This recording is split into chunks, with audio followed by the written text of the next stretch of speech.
আলহামদুলিল্লাহ।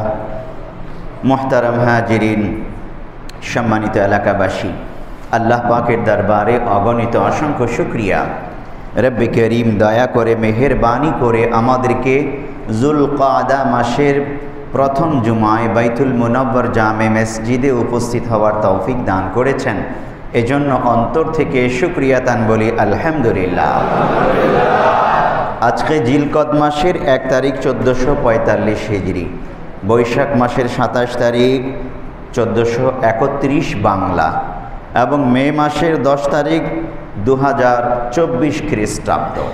মহান আল্লাহ তাআলা সুস্থ সবল রেখে আমাদেরকে বাইতুল্লাহমুখী হয়ে ইবাদত করার জন্যে বাইতুল মুনাব্বর জামে মসজিদে এনেছেন। আমাদের জন্য এটা অনেক বড় নেয়ামতের বিষয়। বাইতুল্লাহ কেন্দ্রিক প্রত্যেকটা মুমিনের কর্মকাণ্ড হতে পারলেই মহান আল্লাহ তাআলার কাছে ওই মুমিন দামি হয়ে যায়, মূল্যবান হয়ে যায়। আমার আজকের আলোচ্য বিষয় হৃদয়ে কাবা, ইতিহাসে কাবা। এই বিষয়ে আমি সংক্ষিপ্ত কিছু আলোচনা করব ইনশাআল্লাহ। যেহেতু হজের মাস শুরু হয়েছে, আজকে জিলকদ মাসের প্রথম তারিখ, ইতিমধ্যেই বাইতুল্লাহর হাজি সাহেবান হজ করার প্রস্তুতি সম্পন্ন করেছেন। যারা এই বছর হজে যাবেন, যাবতীয় কার্যক্রম তারা সম্পন্ন করেছেন, বাইতুল্লাহ রওনা হওয়ার অপেক্ষায় আছেন। আল্লাহ তাআলার ঘর জিয়ারত করবেন, হৃদয়ে এই বাইতুল্লাহর মহাব্বত লালন করেই বাইতুল্লাহর চতুর্দিকে তাওয়াফ করবেন এবং লব্বাইক আল্লাহুম্মা লব্বাইক লা শারীকা লাকা লব্বাইক ইন্নাল হামদা ওয়ান নি'মাতা লাকা ওয়াল মুলক লা শারীকা লাক মহাব্বতের এই বাক্য উচ্চারণ করবেন। পেয়ারে হাজিরিন, একদিন পেয়ারা নবী সাল্লাল্লাহু আলাইহি ওয়াসাল্লামকে সাহাবায়ে কেরাম জিজ্ঞেস করলেন। হাদিসটি বর্ণিত রয়েছে হযরত আবু হুরায়রা রাদিয়াল্লাহু তাআলা আনহু থেকে। আন্না রাসূলুল্লাহ সাল্লাল্লাহু আলাইহি ওয়াসাল্লাম সুইলা আইয়ুল আমালি আফদল, ইয়া রাসূলুল্লাহ, কোন আমলটি শ্রেষ্ঠ? সাহাবাগণ জিজ্ঞেস করলেন পেয়ারা নবীকে, ইয়া রাসূলুল্লাহ, কোন আমলটি শ্রেষ্ঠ? ফাকালা আল ঈমানু বিল্লাহি ওয়া রাসূলিহি। আল্লাহর নবী জবাব দিলেন, শ্রেষ্ঠ আমল হলো আল্লাহর প্রতি বিশুদ্ধ ঈমান এবং তার রাসূলের প্রতি বিশুদ্ধ ঈমান আনয়ন করা। কিলা সুম্মা মাযা ইয়া রাসূলুল্লাহ, আবার জিজ্ঞেস করলেন সাহাবীরা, ইয়া রাসূলুল্লাহ, তারপরে কোন আমলটি শ্রেষ্ঠ? ক্বালা আল জিহাদু ফি সাবিলিল্লাহ। পেয়ারা নবী সাল্লাল্লাহু আলাইহি ওয়াসাল্লাম বললেন, আল্লাহর রাস্তায় জিহাদ করা। কিলা সুম্মা মাযা ইয়া রাসূলুল্লাহ, তৃতীয়বার আবার জিজ্ঞেস করলেন সাহাবীরা, ইয়া রাসূলুল্লাহ, তারপরে কোন আমলটি শ্রেষ্ঠ? ক্বালা হজ্জুম মাবরুর। পেয়ারা নবী বললেন, হজ্জে মাবরুর, কবুল হজ, বিশুদ্ধভাবে সমস্ত নিয়ম নীতি মেনে মহাব্বত সহকারে যেই হজের কর্মকাণ্ড সম্পাদন করা হয়, সেই হজ্জে মাবরুর শ্রেষ্ঠ আমল। হাদিসটি রয়েছে সহিহ বুখারী 26 নম্বর হাদিস। এই হাদিস থেকে আমরা শ্রেষ্ঠ 3টি আমলের কথা জানতে পারলাম। 1 নম্বর, বিশুদ্ধ ঈমান আল্লাহ ও রাসূলের প্রতি। 2 নম্বর, আল জিহাদু ফি সাবিলিল্লাহ। 3 নম্বর, হজ্জে মাবরুর, কবুল হজ বিশুদ্ধভাবে মহাব্বতের সাথে সম্পাদন করার জন্যে প্রত্যেক বান্দাই চেষ্টা করে থাকে। আলহামদুলিল্লাহ, আমরা যারা হজ সম্পাদন করতে পেরেছি, শুকরিয়া আদায় করছি আল্লাহর কাছে, আবার যেন যেতে পারি। যারা এখনো করতে পারি নাই, হৃদয়ে অন্তরে সেই তামান্না রয়েছে, সবসময় দোয়া করব আল্লাহ তাআলা যেন ওই বাইতুল্লাহর হজ সম্পাদন না করিয়ে আমাদেরকে কবরে না আনেন, বলি আমিন। প্রিয় নবী সাল্লাল্লাহু আলাইহি ওয়াসাল্লাম আরো একটি হাদিসে বলেছেন, হৃদয়ে কাবা, যেহেতু আলোচ্য বিষয়টা আমার হৃদয়ে কাবা, ইতিহাসে কাবা, প্রথমেই আমরা হজের ফজিলতের সামান্য একটু বিষয় জেনে নিলাম। একজন ঈমানদার তার হৃদয়ের মধ্যে কাবাকে ধারণ করেই কাবার জিয়ারত করতে যায়। আরেকটি হাদিসে প্যারা নবী সাল্লাল্লাহু আলাইহি ওয়াসাল্লাম ইরশাদ করেছেন, প্রতিদিন আল্লাহ তাআলা কাবার হাজী সাহেবদের জন্য 120টি রহমত নাজিল করেন। 120টি রহমতের মধ্যে তাওয়াফকারীদের জন্য 60টি রহমত, আর নামাজ পড়ে যারা কাবা সামনে রেখে তাদের জন্য 40টি রহমত, আর যারা মহাব্বতের সাথে কাবার দিকে তাকিয়ে থাকে তাদের জন্য 20টি রহমত। তাহলে সবগুলোই মহাব্বতের আমল। দেখুন, অন্তরে মহাব্বত নিয়ে আপনি কাবায় পৌঁছে গেছেন। একজন হাজী সাহেব মহাব্বতের সাথেই কাবার চতুর্দিকে ঘুরে, আল্লাহকে পাওয়ার জন্য ঘুরে। তো এই মহাব্বত নিয়ে যখন ঘুরতেছে, এই কাবার চতুর্দিকে ঘুরতে ঘুরতে ঘুরতে ঘুরতে এক সময় আল্লাহকে পেয়ে যায়। এবং এটা মহাব্বতের আমল হওয়ার কারণে আল্লাহ তাআলা প্রতিদিন এই কাবা কেন্দ্রিক যে 120টি রহমত নাজিল করেন, এই তাওয়াফকারীরাই 60টি রহমত পেয়ে যায়। এখন এই তাওয়াফকারীরা যে 60টি রহমত পায়, 60টি রহমত কি এই লক্ষ লক্ষ হাজী সাহেবের জন্য বন্টন করে ছোট্ট ছোট্ট হতে তো অল্প একটু পাবে না। এক এক হাজী সাহেবই 60টা করে রহমত পাবে প্রতিদিন। আর যারা এই কাবায় নামাজ পড়ে, মসজিদে হারামে নামাজ পড়ে, মহাব্বতের সাথেই পড়ে, দেখেন না, যারা গিয়েছে তারা জানে, ফজরের নামাজ ধরার জন্যে ওখানে তো ফজরের আজান অনেক আগে হয়, আমাদের বাংলাদেশে একটু দেরিতে হয়। ওখানে অনেক আগে ফজরের আজান হয়, রাত থাকতেই, অন্ধকার থাকতেই। তো এই ফজরের নামাজ ধরার জন্যে আমরা রাত 3টার সময় আমাদের হোটেল থেকে রওনা হয়ে যেতাম। রাত 3টা, 2:30 এই সময় রওনা হয়ে যাওয়া লাগতো, খুব আগে ভাগে রওনা হয়ে যেতাম। মহাব্বত অন্তরে, কাবার মহাব্বত, মসজিদে হারামে 2 রাকাত 4 রাকাত নামাজ পড়ার মহাব্বত, যে ফজরের নামাজ পড়ার আগে কাবা থেকে অন্তত 2 রাকাত 4 রাকাত তাহাজ্জুদ পড়ে নেব, এই আশায় দেখতাম হাজী সাহেবরা উঠে রওনা হয়ে গেছে। রাত তখন অন্ধকার, এই রওনা হয়ে গেছে, পিঁপড়ার মতো দলে দলে যাচ্ছে, গিয়ে বাইতুল্লাহ হাজির, তাহাজ্জুদ পড়তেছে, আজান হয়, তারপরে জামাতের সাথে নামাজ পড়ে। আল্লাহর নবী বলছেন, এই নামাজ পড়নেওয়ালাদের জন্য 40টা রহমত, প্রত্যেক হাজির জন্য 40টা রহমত আল্লাহ তাআলা প্রতিদিন নাজিল করেন। আর এই যে একটু আগে ভাগে অনেক হাজী সাহেবান যায়, আপনারা গেলে আপনারাও যাবেন, যেন ওই ভিতরে ঢুকতে পারে, মাতাফে ঢুকতে পারে, অন্তত কাছাকাছি যেতে পারে, গিয়ে অন্তত এক নজর যেন বাইতুল্লাহকে দেখতে পায়। আমার তো এমন পিপাসা, মানে আমি উপলব্ধি করেছি, প্রত্যেক হাজী সাহেবই এই পিপাসা উপলব্ধি করে। যখনই এই বাইতুল্লাহর দিকে রওনা হয়েছে হোটেল থেকে, নিজের জায়গা থেকে, তো ওই বিভিন্ন গেট দিয়ে, ফাঁকা দিয়ে হাজী সাহেব একটু বাইতুল্লাহকে এক নজর দেখার জন্য ফুঁকি দেয়, একটু উকি মারে যে কোন চিপা দিয়ে, কোন গেট দিয়ে একটু বাইতুল্লাহকে দেখা যায়।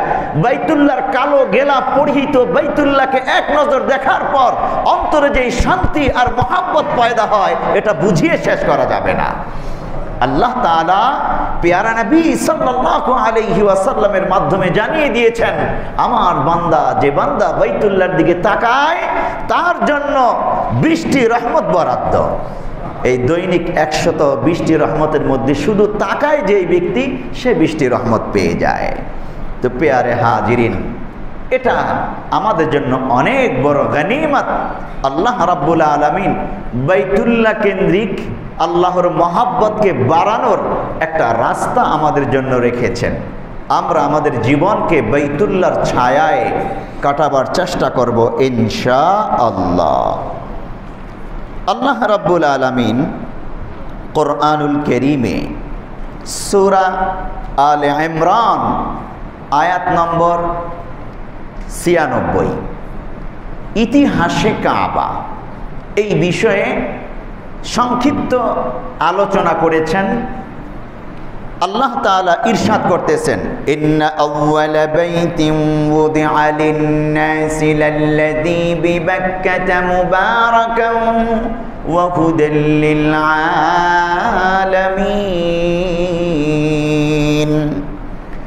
মহান আল্লাহ তাআলা বলছেন, ইন্না আউওয়ালা বাইতিন ওয়ুদিআ লিন-নাস,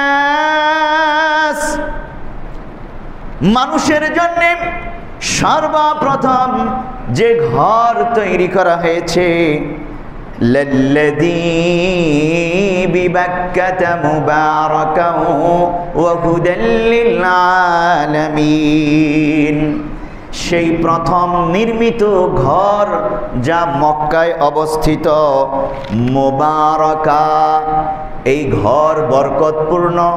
যেই ব্যক্তি এই ঘরের ছায়ায় যাবে, যেই ব্যক্তি এই ঘরের কাছে যাবে, যেই ব্যক্তি এই বাইতুল্লাহর সংস্পর্শে যাবে, তার জীবনটা বরকতময় হয়ে যাবে, তার ঈমানের মধ্যে বরকত হবে, তার হায়াতের মধ্যে বরকত হবে, তার পুরো হায়াতে জিন্দেগির যাবতীয় কর্মকাণ্ড বরকতময় হয়ে যাবে। মুবারাকা ওয়া হুদাল লিল-আলামিন, আর সমগ্র পৃথিবীবাসীর জন্য এই বাইতুল্লাহ হলো হেদায়েতের আলোকবর্তিকা। কেউ ভুল পথে থাকলে বাইতুল্লাহর কাছে চলে যাক, সঠিক রাস্তা পেয়ে যাবে। কেউ অন্যায়ের পথে থাকলে বাইতুল্লাহর ছায়ায় চলে গেলে ন্যায়ের পথে চলে আসবে। কেউ যদি অশান্তি অনুভব করে, মনের মধ্যে অশান্তি অনুভব করে, নিরাপত্তাহীন অনুভব করে, বাইতুল্লাহে চলে যাক, বাইতুল্লাহর ছায়ায় চলে যাক, সে নিরাপত্তা লাভ করবে, হেদায়েতের রাস্তা, সঠিক রাস্তা পেয়ে যাবে। আল্লাহ তাআলা এই জন্য আমাদেরকে স্মরণ করিয়ে দিয়ে বলছেন, ইন্না আউওয়ালা বাইতিন ওয়ুদিআ লিন-নাসি লাল্লাযী বিবাক্কাতা মুবারাকান ওয়া হুদাল লিল-আলামিন। এই আয়াতে কারিমার তাফসীর কি? আল্লামা ইবনে কাসির রাহমাতুল্লাহ আলাইহি কিছু হাদিস, কিছু ইতিহাসের খণ্ডচিত্র এনে এই আয়াতে কারিমার তাফসীর করেছেন। আসুন আমরা ইতিহাসে কাবা এর ব্যাপারে কথা বলতে গিয়ে তাফসীরে প্রবেশ করি। ইন্না আউওয়ালা বাইতিন ওয়ুদিআ লিন-নাস, মানুষের জন্য পৃথিবীতে নির্মিত প্রথম ঘর এই কাবা। এখন প্রশ্ন হলো, কাবা কি প্রথম নির্মাণ হয়েছে নাকি কাবা নির্মাণের আগে মানুষের থাকার ঘর? কাবা তো হলো ইবাদতের ঘর, এটা তো থাকার ঘর না।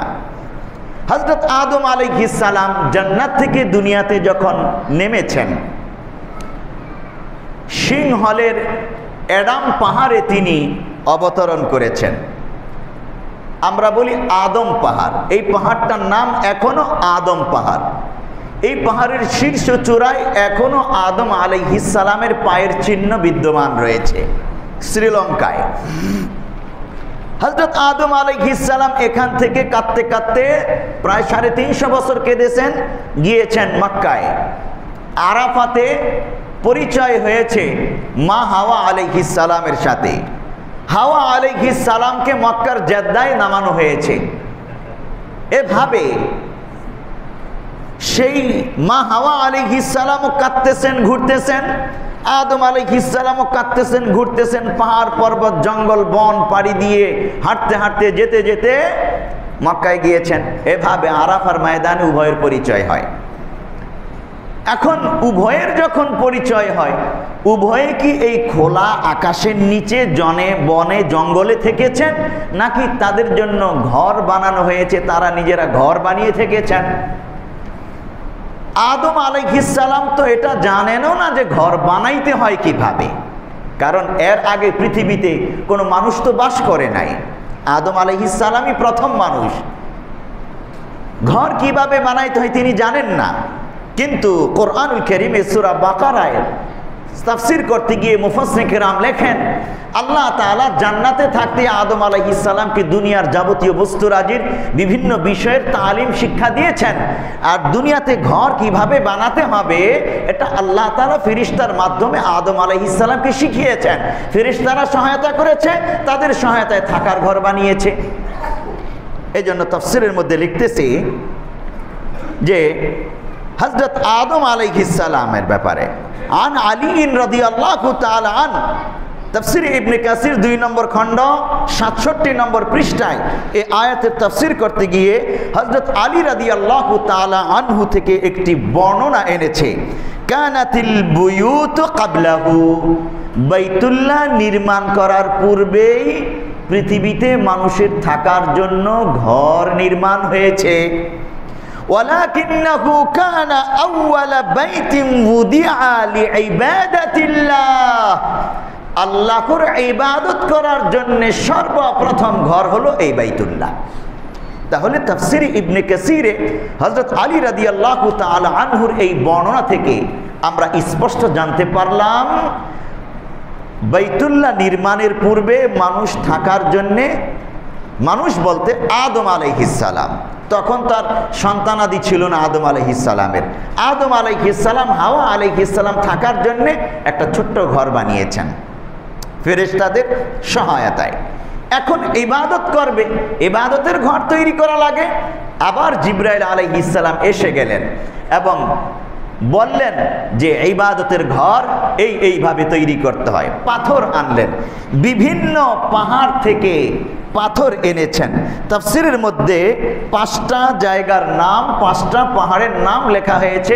হযরত জিবরাইল আলাইহিস সালামের সহায়তায় হযরত আদম আলাইহিস সালাম এই বিভিন্ন পাহাড়গুলো থেকে পাথর সংগ্রহ করেছেন এবং হযরত ইব্রাহিম আলাইহিস সালাম তিনিও এইভাবে বিভিন্ন জায়গা থেকে, পাহাড় থেকে পাথর সংগ্রহ করে এইভাবে নির্মাণ করেছেন বাইতুল্লাহ। বাইতুল্লাহ নির্মাণ হলো এবং সেটা প্রথম ইবাদতের ঘর হিসেবে মনোনীত হলো। আদম আলাইহিস সালাম হলেন প্রথম বান্দা যিনি সর্বপ্রথম বাইতুল্লাহর ইবাদত করেছেন।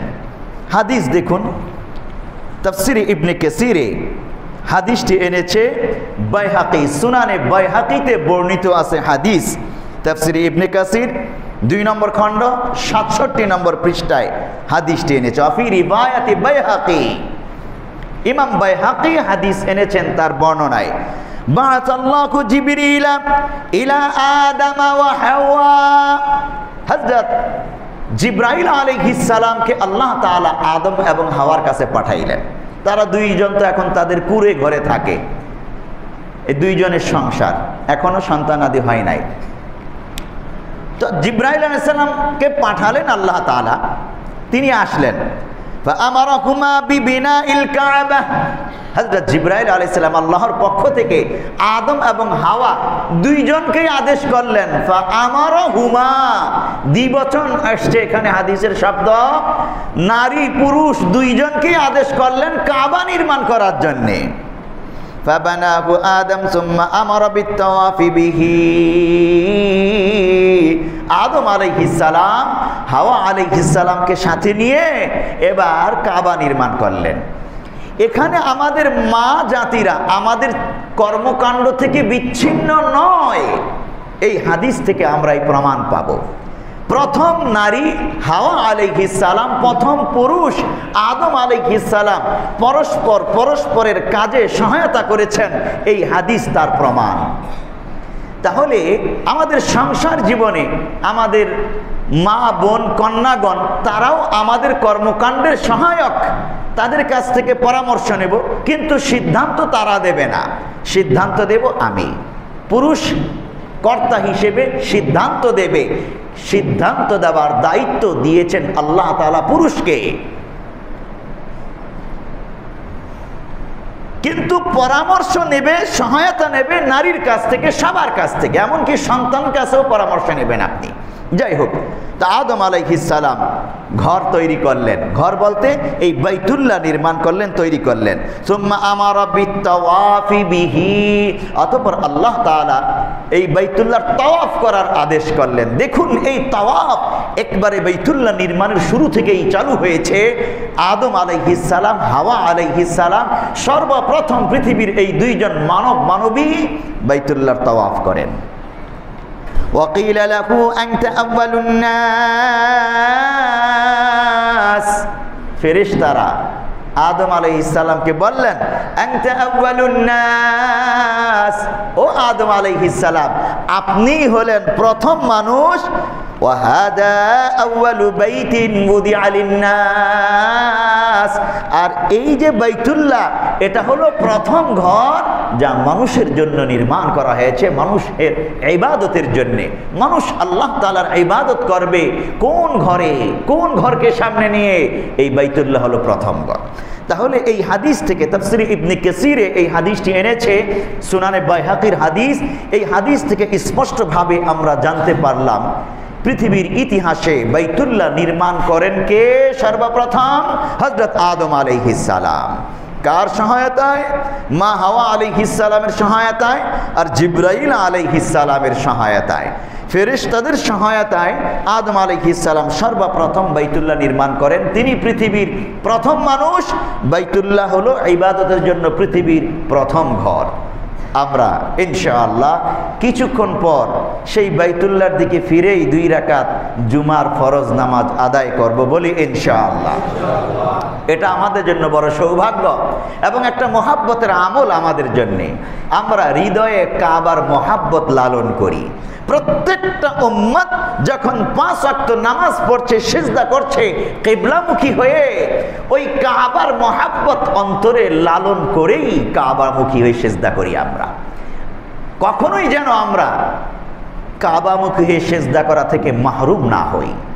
পৃথিবীর কোনো শক্তি, কোনো ব্যস্ততা যেন আমাদেরকে 5 ওয়াক্ত নামাজে কাবামুখী হয়ে লুটিয়ে পড়তে, সিজদায় লুটিয়ে পড়তে আমাদেরকে আটকে দিতে না পারে। আমরা সেই প্রতিজ্ঞা করলাম বলি ইনশাআল্লাহ। দুনিয়ার ব্যস্ততা আমাকে আঁকড়ে ধরবে, ইবলিস শয়তান ধোঁকা দেবে, নফসে আম্মারা ধোঁকা দেবে, দুনিয়ার গন্দিগি পরিবেশ কর্মকাণ্ড আমাকে পিছিয়ে দেবে। না, আমি পিছিয়ে থাকবো না। কাবার মহাব্বত অন্তরে লালন করি, আমি পিছিয়ে থাকতে পারি না। কাবামুখী হবই হব 5 ওয়াক্ত ইনশাআল্লাহ। আদম আলাইহিস সালাম হলেন প্রথম নির্মাতা কাবার। দ্বিতীয় নির্মাতা কে? প্রশ্ন। দ্বিতীয়বার কে কাবাকে নির্মাণ করেছেন? হযরত ইব্রাহিম আলাইহিস সালাম। ইব্রাহিম আলাইহিস সালামের পূর্বে নূহ আলাইহিস সালামের সময়ে পৃথিবীতে একটি মহাপ্লাবন হয়েছে, আমরা জানি। ওই মহাপ্লাবনে কাবা মাটির নিচে, বালির নিচে ডুবে গেছে, দেখা যায় না।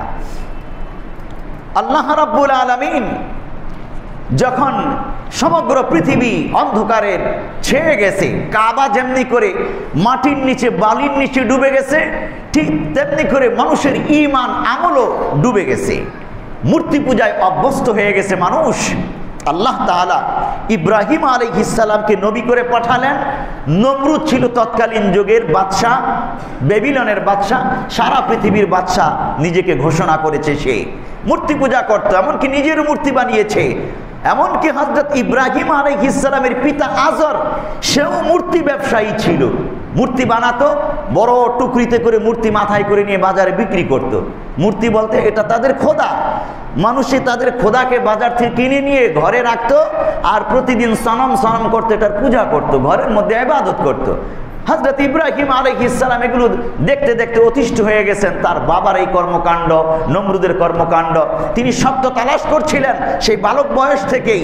অবশেষে আল্লাহ তাআলা প্রাপ্তবয়স্ক অবস্থায় তাকে নবী বানান, ওহী নাজিল করেন এবং আল্লাহ তাআলা ইবাদতের জন্য একটি ঘর নির্মাণ করতে বলেন।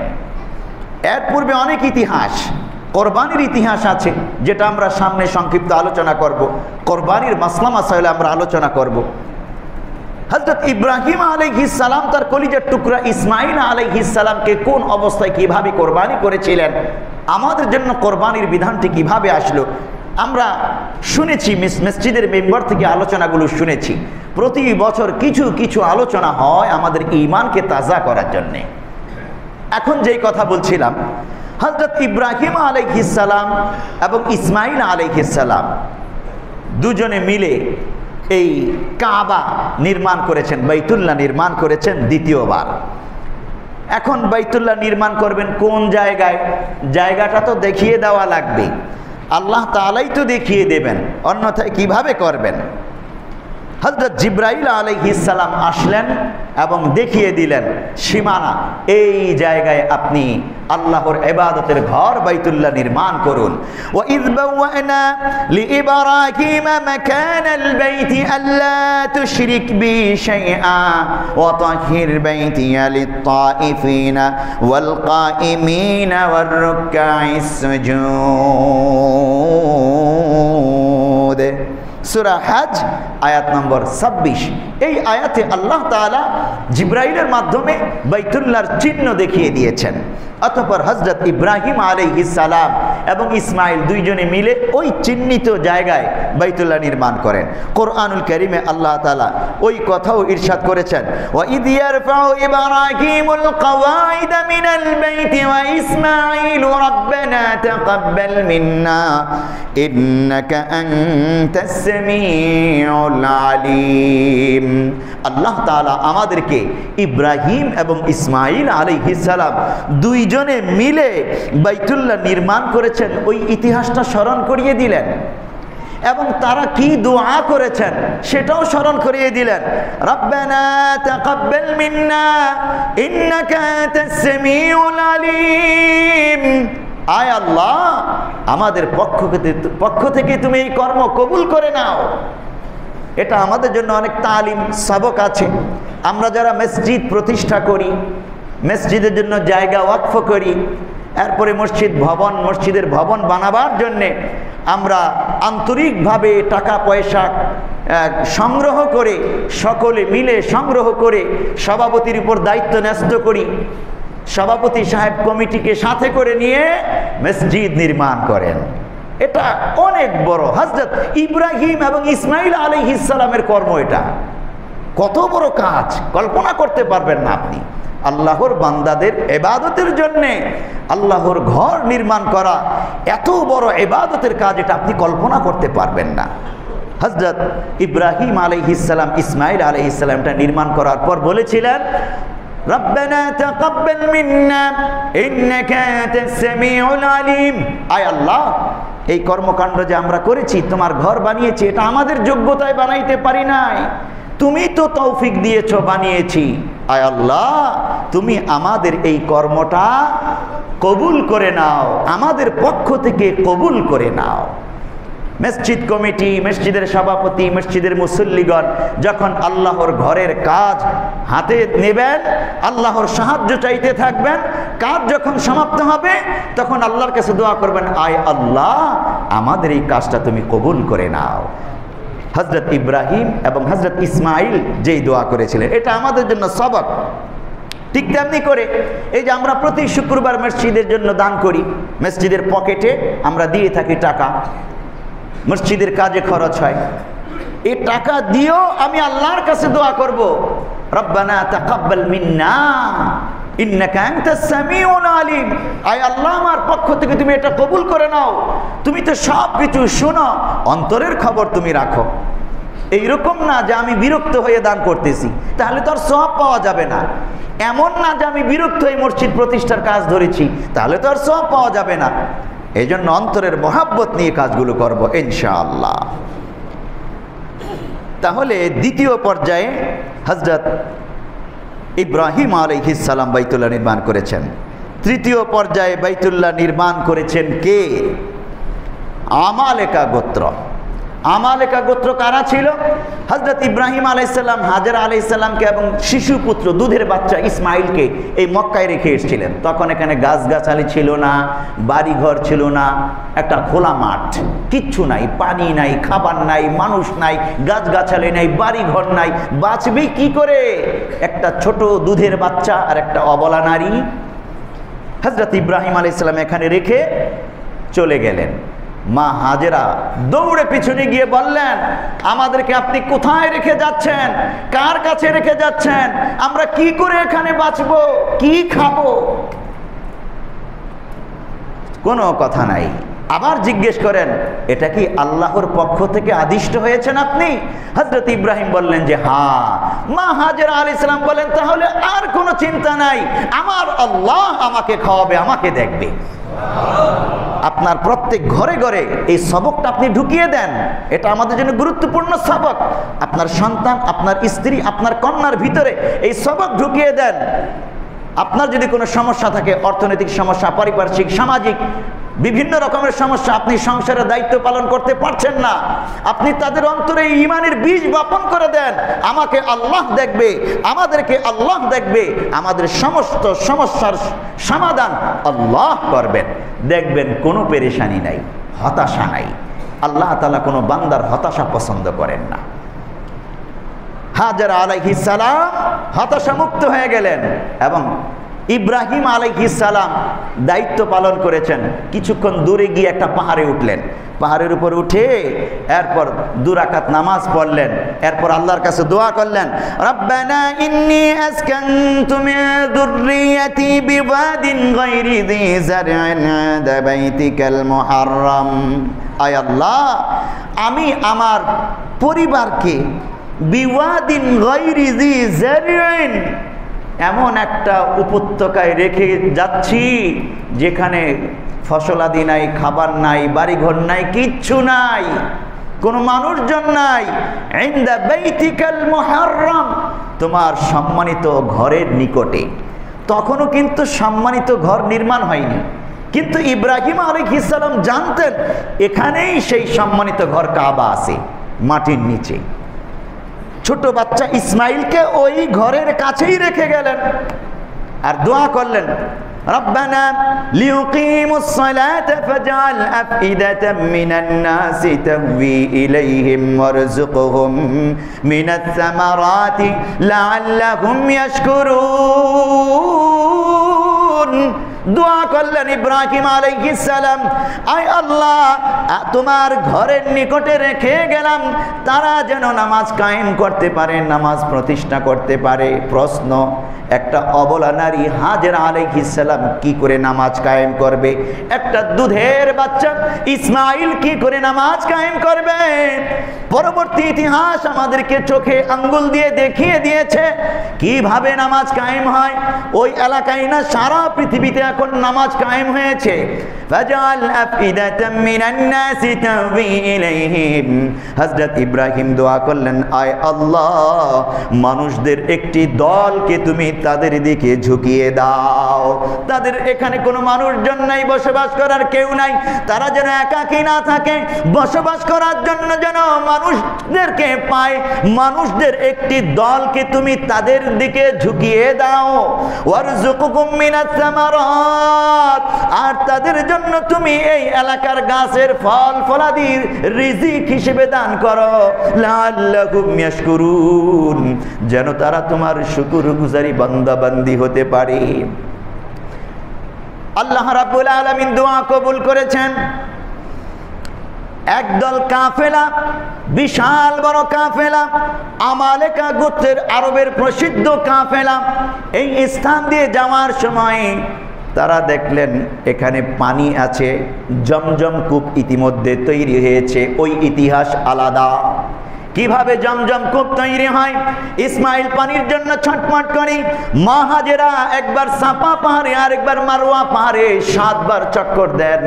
অতঃপর জিব্রাইল আলাইহিস সালামের পদাঘাতে জমজম কূপ তৈরি হয়, পানির ফোয়ারা তৈরি হয়। ওই এত স্বচ্ছ সুমিষ্ট পানি, আমালেকা গোত্র এদিক দিয়ে যাওয়ার সময় এই পানি দেখার পর, পানি পান করার পর তাদের লোভ জেগে যায় যে এত চমৎকার পানি এখানে আছে, আমরা এখানেই বসতি স্থাপন করব। আল্লাহ তাআলা আমালেকা গোত্রের অন্তরে এটা ঢুকিয়ে দিলেন যে এই সুন্দর জায়গা বসবাসের জন্য তোমাদেরই উপযুক্ত। তখন এই আমালেকা গোত্র এসে হাজেরা আলাইহিস সালামের কাছে চুক্তি করলো যে আমরা এই পানি ভোগ করতে চাই, আমরা এখানে বসবাস করতে চাই। হাজেরা আলাইহিস সালাম তখন চুক্তি করলেন তাদের সাথে যে আমাদের নিরাপত্তা দেবে, আমাদের দেখভাল করবে, চতুর্পার্শ্বে যাবতীয় কর্মকাণ্ড পরিচালনা করবে। তবে এই কূপের মালিকানা তোমরা দাবি করতে পারবা না, এটার মালিকানা আমার। গোত্র চুক্তিবদ্ধ হলো এবং হাজরা আলাইহিস সালামের সাথে চুক্তি করে ওখানে বসবাস করতে শুরু করলো। এই যে শুরু হলো, মক্কা নগরী আবাদ হলো। এখন মক্কায় যারা যাবেন দেখবেন কি আধুনিক ব্যবস্থাপনা। আল্লাহ তাআলা এই মরুভূমিকে এখন কত চমৎকার বানিয়েছেন। হযরত হাজরা এবং ইসমাঈল আলাইহিস সালাম দুটো মানুষকে কেন্দ্র করে এই মক্কা নগরী গড়ে উঠেছে। আজ পৃথিবীর সবচেয়ে সুসভ্য একটি নগরী এই মক্কা নগরী। এই আল্লাহ তাআলা আমালেকা গোত্রকে এখানে ব্যবস্থা করে দিলেন। 3 নম্বরে আমালেকা গোত্র এই বাইতুল্লাহ নির্মাণ করে। যখন বাইতুল্লাহ দেয়ালগুলো ভেঙে যায়, এই আমালেকা গোত্র অনেক বছর পর, কয়েক শত বছর পর এই আমালেকা গোত্র এই বাইতুল্লাহকে 3য় পর্যায়ে পুনর্বার নির্মাণ করেন। 4র্থ পর্যায়ে নির্মাণ করেন কে? আমালেকা গোত্রের পরে আরো একটা গোত্র, অত্র এলাকার সুনাম সুখ্যাতি চমৎকার ব্যবস্থাপনা। গাছগাছালি তো আগে ছিল না, আল্লাহ তাআলা এমন গাছগাছালি দিলেন, এমন ফল ফ্রুট দিলেন, চমৎকার সুস্বাদু ফল। আরবের খেজুর সারা পৃথিবীতে সাপ্লাই হয়, তারপরও শেষ হয় না। জমজমের পানি সারা পৃথিবীতে যায়, শেষ হয় না। তো ফল ফলাদি বরকত দিয়েছেন আল্লাহ তাআলা। জুরহাম গোত্র সেখানে বসবাস করতে শুরু করলো। এই জুরহাম গোত্র 4র্থ পর্যায়ে বাইতুল্লাহ আবার নির্মাণ করেন কয়েকশো বছর পর। যখন বাইতুল্লাহর দেয়াল ভেঙে যায় আবার নির্মাণ করেন। 5ম পর্যায়ে বাইতুল্লাহ নির্মাণ করেন কুরাইশ বংশ। তখন আল্লাহর নবীর বয়স ছিল 35, তখনও তিনি নবী হননি। হিজরতের 18 বছর আগে, নবী হওয়ার 5 বছর আগে কুরাইশরা বাইতুল্লাহ নির্মাণের কাজে হাত দেয়। বাইতুল্লাহর দেয়াল ভেঙে গিয়েছিল, পুড়ে গিয়েছিল, তো বাইতুল্লাহ নির্মাণের কাজে হাত দেয়। পবিত্র পাথর, পবিত্র বস্তুরাজি তাদের টাকা পয়সা দিয়ে কিনে আনে, এনে এটা বাইতুল্লাহ নির্মাণ করে। মক্কার লোকেরা চোর ডাকাত হলেও, বেঈমান হলেও বাইতুল্লাহর প্রতি তাদের সম্মান ছিল অনেক উঁচু, অনেক উঁচু ছিল বাইতুল্লাহর প্রতি তাদের সম্মান। ওরা জানতো যে আমরা দুর্নীতিবাজ, আমরা চোর, আমরা খুনি, আমরা ডাকু, আমরা পাপিষ্ঠ, অপরাধী, এটা জানতো ওরা। এই জন্য সবাই মিলে পরামর্শ করলো না তারা যে খবরদার বাইতুল্লাহ একটা হারাম টাকাও ঢুকানো যাবে না, হালাল টাকা দিয়ে সব করতে হবে। কিন্তু ওদের তো অধিকাংশই সব হারাম হারাম, কোত্থেকে লাগাবে? খুঁজে টুজে যতটুকুন পেয়েছে ওই হালাল দিয়ে করতে গিয়ে বাইতুল্লাহ নির্মাণ হয়েছে। কিন্তু বাইতুল্লাহ আগে যেই সীমানায় ছিল, ইব্রাহিম আলাইহিস সালামের যে সীমানা, ওখান থেকে একটু কম, হাতিমে কাবা বলা হয়, আপনারা গেলে দেখবেন হাতিমে কাবা।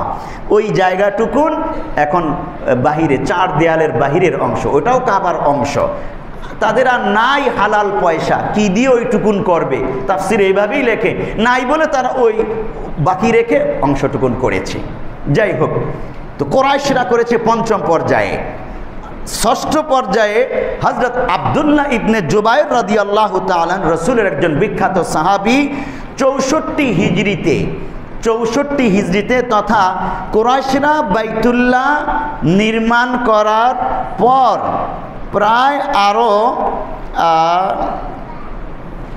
84 বছর পরে হযরত আব্দুল্লাহ বিন জুবাইর রাদিয়াল্লাহু তাআলা আনহু বাইতুল্লাহ নির্মাণ করেন। প্রশ্ন এখানে আপনারা প্রশ্ন করবেন, কেন রাসূলের যুগে কুরাইশরা বাইতুল্লাহ নির্মাণ করেছে, মাত্র 84 বছর পর কেন এটা ভেঙে আবার নতুন করে করা লাগবে? প্রশ্ন আপনাদের জাগবে। হাদিসে এর উত্তর রয়েছে।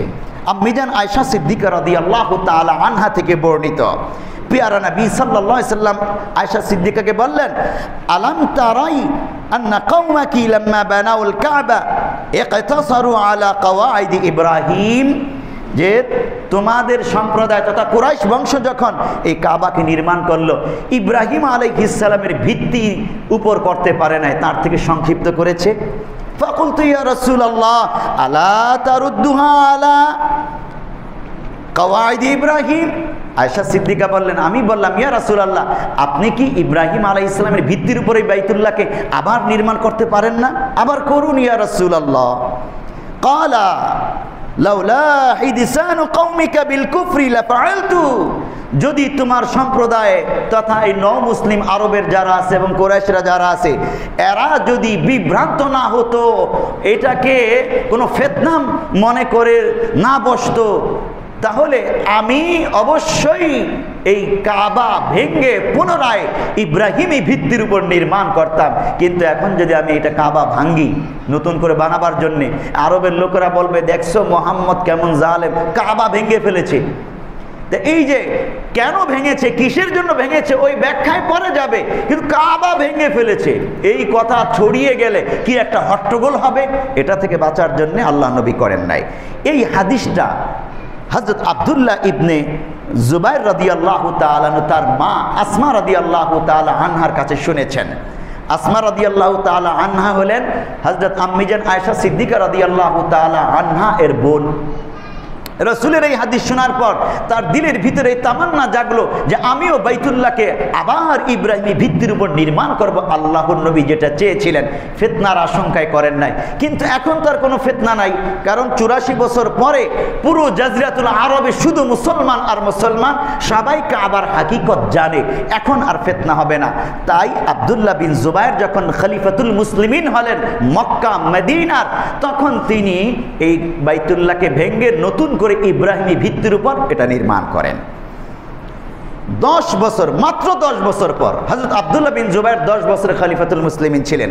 উমাইয়া খেলাফতের খলিফা এর গভর্নর হাজ্জাজ বিন ইউসুফ, সে আব্দুল্লাহ বিন জুবায়েরের বিরুদ্ধে যুদ্ধ করে, পুরা মক্কাকে ঘেরাও করে, পাথর বর্ষণ করে মিনজানিক দিয়ে, কাবা ক্ষতিগ্রস্ত হয়, অবশেষে আব্দুল্লাহ বিন জুবায়েরকে শহীদ করে দেয়। হাজ্জাজ বিন ইউসুফ রাজনৈতিক উদ্দেশ্যে আব্দুল্লাহ বিন জুবায়েরের যেই ভিত্তি, কাবার ভিত্তি, এটাকে ভেঙে ফেললেন। এখানে একটা রাজনৈতিক স্বার্থ ছিল এই হাজ্জাজ বিন ইউসুফের, যে আব্দুল্লাহ বিন জুবায়েরের ভিত্তির উপর কাবা থাকবে না, এটা হতে পারে না, আমি বানাবো, এটার উপর থাকবে ভিত্তি, পরবর্তী উম্মত সেটার উপর চলবে। কেন সে ভাঙলো আগেরটা, সুতরাং ওটা ভেঙে আমরা আগের ভিত্তির উপর আবার নেব। তো এই হাজ্জাজ বিন ইউসুফ ভেঙে আবার এটাকে কুরাইশরা যেই ভিত্তির উপর করেছিল ওটার উপর আবার নির্মাণ করলো। এখানে একটা গুরুত্বপূর্ণ সবক আমাদের জন্যে, যে কোনো ধর্মীয় কর্মকাণ্ড, সামাজিক কর্মকাণ্ড আল্লাহকে সন্তুষ্ট করার উদ্দেশ্যে আমাদের হতে হবে। রাজনৈতিক স্বার্থে কোনো কর্মকাণ্ড হলে আল্লাহ তাআলা সেটাকে কবুল করেন না। হাজ্জাজ বিন ইউসুফের অন্তরের এই অবস্থাটাও আল্লাহ তাআলা কবুল করেননি। বাইতুল্লাহ নির্মাণ হয়েছে, বাইতুল্লাহর ইবাদত আল্লাহর বান্দারা করছে, চলমান আছে আলহামদুলিল্লাহ। পরবর্তীতে এই বাইতুল্লাহ আবার পুনর্বার নির্মাণ হয়। 7ম বারে তো হাজ্জাজ বিন ইউসুফ 74 হিজরিতে বাইতুল্লাহ পুনরায় ভেঙে নির্মাণ করেন। 8ম বার সর্বশেষ, এরপর আর বাইতুল্লাহ ভাঙা হয়নি, এখন ওই ভিত্তির উপরই আছে। ওসমানী খলিফা, ওসমানী খেলাফতের ওসমানী খলিফা মুরাদ গাজী, ওসমান গাজীর নাতিপুতির বংশ মুরাদ গাজী 1039 হিজরিতে এই বাইতুল্লাহকে পুনরায় নির্মাণ করেন এবং এই ভিত্তি আগের ভিত্তির উপরই। তার মানে হাজ্জাজ বিন ইউসুফ যে ভিত্তির উপর রেখে গেছেন ওটার উপরই নির্মাণ করেন। প্রশ্ন, কেন তিনি ওই ভিত্তি রেখে দিলেন? এটার জন্য ইতিহাস থেকে আমাদের অংশ নিতে হয়। যখন খলিফা মাহদি এর আমলে আব্বাসী খেলাফতের বাইতুল্লাহকে আবার নির্মাণ করতে চাইলেন খলিফা মাহদি। কোনো বর্ণনা আছে খলিফা হারুনুর রশিদ, হারুনুর রশিদ বিখ্যাত একজন খলিফা আব্বাসী খেলাফতের। তাফসিরে ইবনে কাসিরে খলিফা হারুনুর রশিদের কথা বলা হয়েছে। আল বিদায়া ওয়া নিহায়া কিতাবে খলিফা মাহদি তথা হারুনুর রশিদের বাবা, তার কথা বলা হয়েছে। তাদের আমলে এই বাইতুল্লাহকে ভেঙে আবার হাজ্জাজ বিন ইউসুফ যেটা করেছে ওটা ভেঙে হযরত আব্দুল্লাহ বিন জুবায়ের যে ভিত্তির উপর রেখেছিলেন ওটার উপর আবার করতে চাইলেন। তখন তৎকালীন বিখ্যাত আলেম ইমাম মালিক রহমতুল্লাহ আলাই এখানে বাদ সাধলেন। তার কাছে যখন ফতোয়া যায় তিনি স্পষ্ট ফতোয়া দিলেন, ইন্নী আখশা আইয়াত্তাখিদাহাল মুলুক লু'বাতান, হে বাদশাহ মহারাজ, হে খলিফাতুল মুসলিমিন, আমি ভয় করছি আপনি যদি এই বাইতুল্লাহকে ভেঙে আবার পূর্বের ভিত্তির উপর নির্মাণ করেন, তাহলে পরবর্তী বাদশা এসে সেও আবার বলবে আমি আবার আগের ভিত্তির উপর নির্মাণ করব। এইভাবে করতে করতে এই বাইতুল্লাহ খেল তামাশার বস্তু হয়ে যাবে। আল্লাহর ঘরকে এইভাবে ভাঙা করার খেলায় নিয়োজিত করা, গ্রহণ করা এটা উচিত নয়। বন্ধ করুন এই ভাঙার কাজ। এক ফতোয়াতেই বন্ধ হয়ে যায়। বাইতুল্লাহ ওই ভিত্তির উপরই আছে ইমাম মালিক রহমতুল্লাহ আলাইহি এর ফতোয়ার বদৌলতে। পরবর্তীতে বাইতুল্লাহ তাহলে এই ওসমানী খেলাফতের খলিফা মুরাদ গাজী কেন বানাইলেন? কারণ তখন একটা বিশাল বড় তুফান হয়েছে, একটা প্লাবন হয়েছে। ওই প্লাবনে বাইতুল্লাহর দেয়াল, 2-3 দিকের দেয়াল ভেঙে যায়, পড়ে যায়। বাধ্য হয়ে তিনি বাইতুল্লাহ নির্মাণ করেন এবং খুব মজবুতভাবে নির্মাণ করেন। এখন আপনারা বাইতুল্লাহর গায়ে যেই পাথরগুলো দেখেন, মোটা মোটা বড় বড় পাথর দিয়ে বাইতুল্লাহ নির্মাণ করা হয়েছে, এটা ওসমানী খেলাফত আমলের খলিফা মুরাদ গাজীর নির্মিত বাইতুল্লাহ। সেই পাথর আজও বিদ্যমান আছে। এটা করা হয়েছিল 1039 হিজরিতে। তো এভাবেই বাইতুল্লাহর সেই ভিত্তির উপর আছে এবং আমরা সেটার তওয়াফ করতেছি, হজ করতেছি। পেয়ারে হাজিরিন, ইতিহাসের আলোচনা আর সামনে না বাড়াই, আমাদের সময় শেষের দিকে, শেষ হয়ে গিয়েছে। আমরা তো 15 পর্যন্ত আলোচনা করি। তো যতটুকুন আলোচনা হলো, মানে আমরা আজকের আলোচ্য বিষয় ছিল হৃদয়ে কাবা, ইতিহাসে কাবা। এই বিষয়টাকে অন্তরে ধারণ করে আমরা বাইতুল্লাহমুখী হব, বাইতুল্লাহ কেন্দ্রিক ঈমান, আমল, ইবাদত সব কিছু পরিচালনা করব এবং বাইতুল্লাহ গিয়ে হাজিরা দেওয়ার চেষ্টা করব। আর আল্লাহর কাছে আমরা তৌফিক কামনা করব ইনশাআল্লাহ। আল্লাহ তাআলা আমাদেরকে এই কথাগুলো বুঝার, মানার, আমল করার তৌফিক দান করুন। আমিন।